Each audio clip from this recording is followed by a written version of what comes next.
Hi, this is Stephen with Fairs Management Interactive, better known as Fairs MI, and this is a lesson that shows an alternative to the beginner's method of laying out your fairgrounds outside.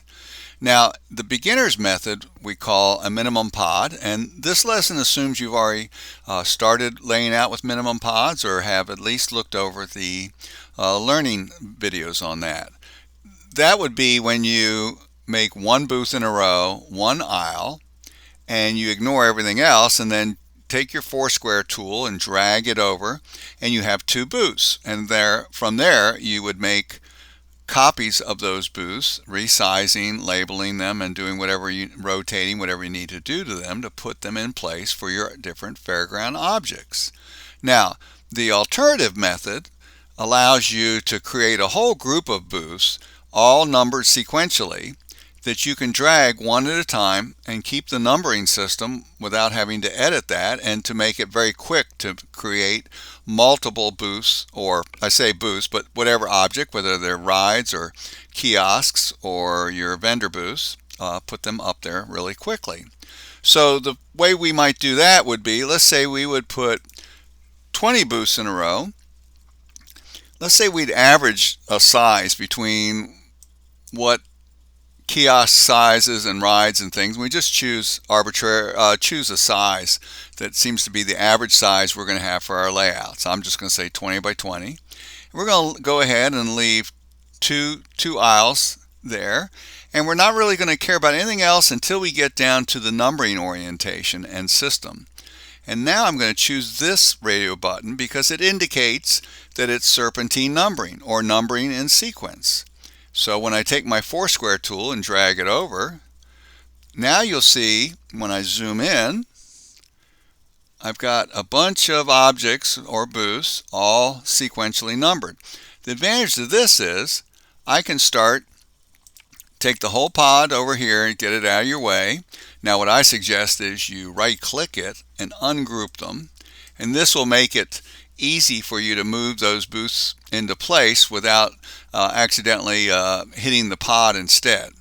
So then you'd look at your layout map and you'd put these things in place where you think they should go according to your map, and then you go back through and resize them.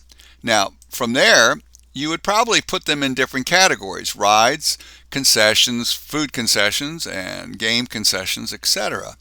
So going from there, it's kind of awkward to create a layout looking back and forth between your map.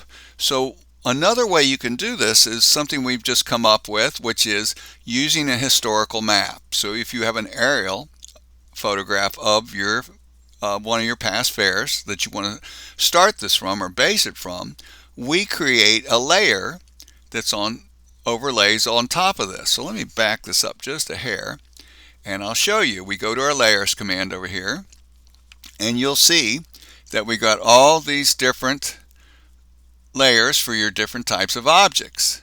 But at the very bottom we have what's called Midway Historic, and when I click it on, you'll see for Ventura that we have a historic of their fair layout. And then when I click these different visibilities for your hidden categories like concessions, you'll see here these booths. You can't hardly see them right here, but they came on. Here's your rides, here's your kiosks, here's your tents, here's your trailers. And so what's happened is, I'll turn off the Midway.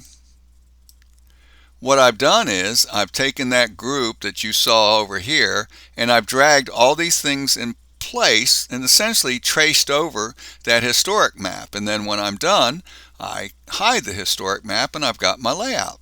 So that's a great technique, I think, for productivity.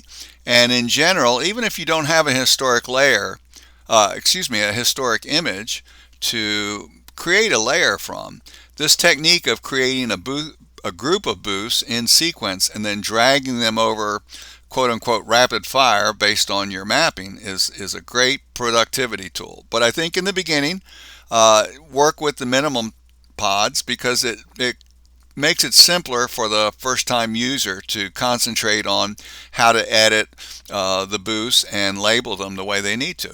And that's it. Thanks so much.